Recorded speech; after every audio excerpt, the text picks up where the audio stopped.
Hey guys, how's it going? Slick here, bringing you part 2 of my Destiny subclass balance discussion. If you missed part 1, there's a link in the description as well as on screen. I would recommend you watch that to know all the other changes I've already discussed. Otherwise, if you've already seen it, let's just jump right back in.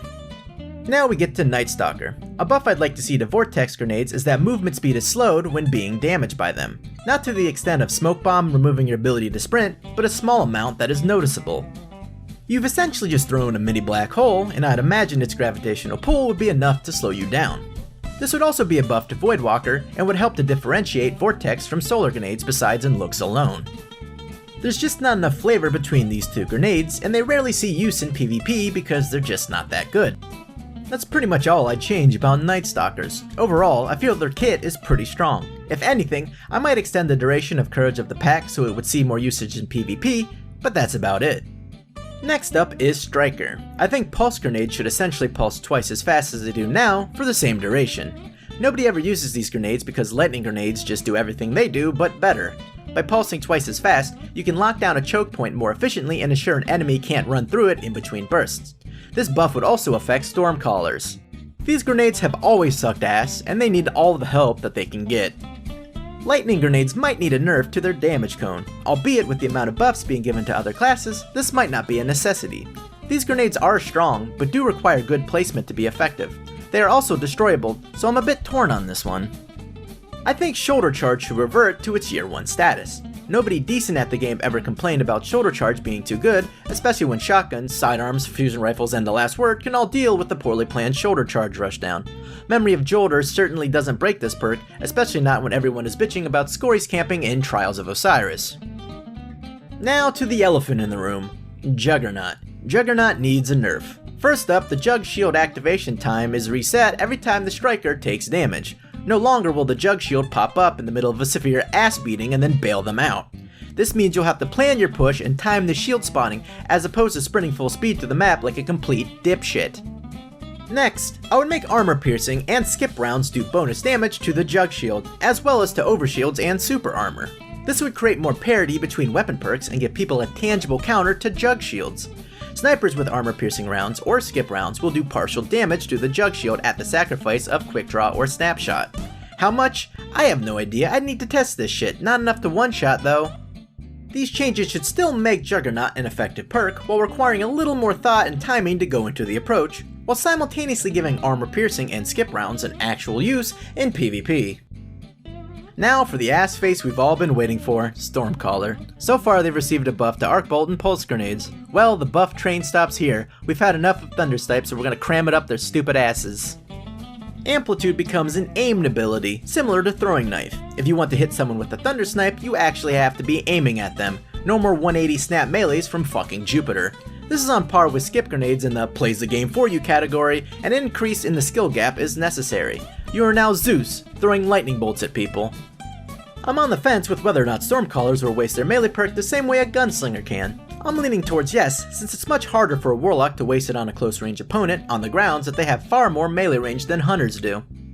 Furthermore, this would be a simultaneous buff to Amplitude, as you wouldn't waste the melee charge unless you threw the lightning bolt, the same way a standard Gunslinger melee doesn't waste a throwing knife charge.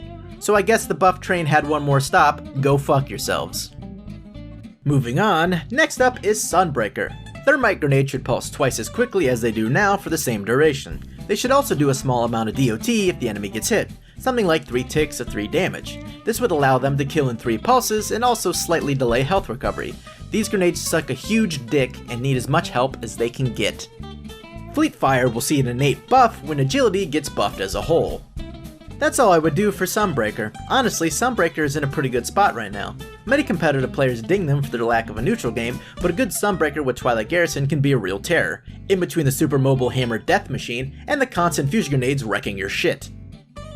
Oh, Sunsinger, I'm so glad you're bad after years of being the best, but I suppose it's time you were a little bit good again. I think Solar Grenade should have DOT even without Touch of Flame active, and running Solar Grenades with Touch of Flame increases the damage of the DOT.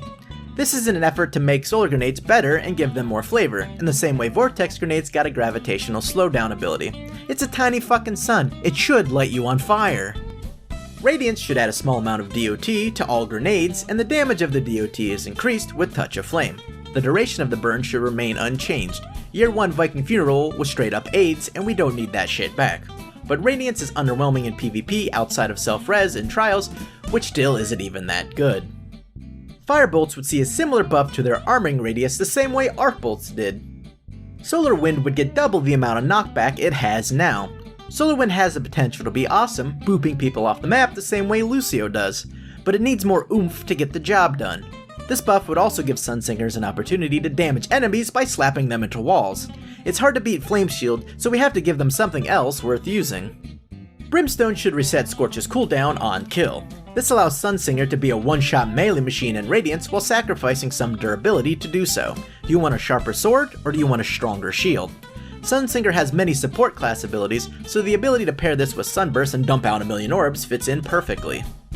Personally, I think it would be neat if you could replace the current Flame Shield with a version that allowed you to reduce incoming damage to you by holding down the melee button, similar to guarding with a sword. This would allow you to use your melee defensively to reduce incoming damage. Your melee energy would drain as you used it, lasting upwards of 5 seconds. It would be a literal Flame Shield. With Flame Shield, you could also allow the deflecting property of Memory of Radagast when you are in Radiance. This would allow Sunsingers to try and avoid having their super shut down by deflecting other supers. It would also not be a carbon copy of Force Barrier, creating more ability diversity. This idea is in the same boat as my Swarm Grenades idea, i.e. mostly a for fun idea, as I doubt very much Bungie is going to completely rework the class or grenade before Destiny 2, but I thought it was neat, so kiss my ass, I'm including it in my video. The effect of Viking Funeral needs to last a couple of seconds after the DOT ends, and each subsequent stack needs to reset the timer for all stacks concurrently.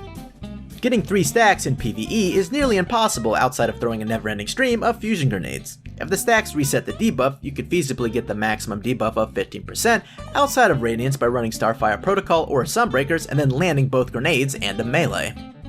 Melting Point on Sunbreakers is a 50% debuff with just a melee, so it would seem fine to make a 15% debuff more easily attainable. Realistically, you would rarely see multiple debuffs stack in PvP, but it should at least be feasibly possible. Plus, the solo debuff of 5% lasting a few seconds longer wouldn't be too game-breaking in PvP, and would give the perk much more utility than it currently has.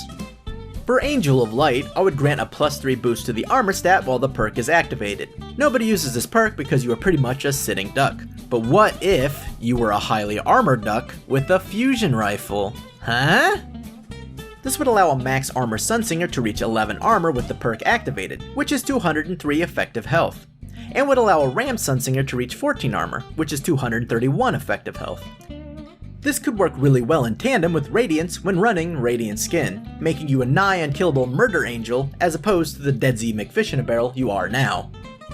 The final subclass on this list is Voidwalker, because it starts with V and that comes after all of the other letters of the other subclasses. Axion bolts are tricky as there is some counterplay to them. You can shoot them as they come after you, you can very easily outrun them, and you can also slide under them to detonate them early and take a fraction of the damage. Despite all of this, they are still a very good grenade, so maybe they will be fine considering all of the other buffs granted to the other classes. If I had to make a change, I would make a similar change as I did to skip grenades, reducing their effectiveness once the user has died. This promotes aggressiveness as a countermeasure, as opposed to passiveness, the current optimal strategy.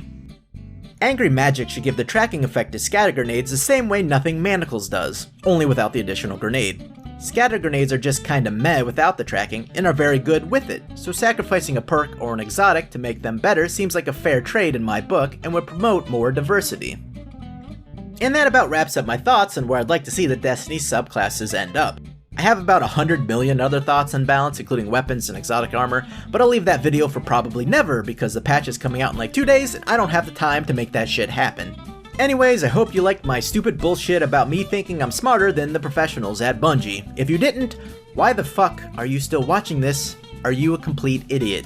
Next up, I'd like to see a small buff to Escape Artist that extends the duration of This is balanced by the fact that you actually lose an armor point by not selecting Untouchable, and so you need at least one ammo brick to get you where that perk would get you without this increased super. Worded poorly. Holy shit, this is badly written. What was I thinking? Shoot me in the face. You've essentially just thrown a mini black hole, so I'd imagine its gravitational pull would be enough to slow you down. This would also be a buff to Voidwalker and would help to differentiate. How do you spell this? How do you say this fucking word? Hold on a second. Differentiate. How was that hard? I don't understand. Lightning grenades might need a buff. Oh, am I getting buff? Jesus, no they don't. Holy shit, shut up. Okay, let's not burp immediately, Jesus. Personally, I think it would be neat if you could replace the current flame shield with a version that allows you to reduce incoming damage by reading the script properly instead of being the stupidest man in America.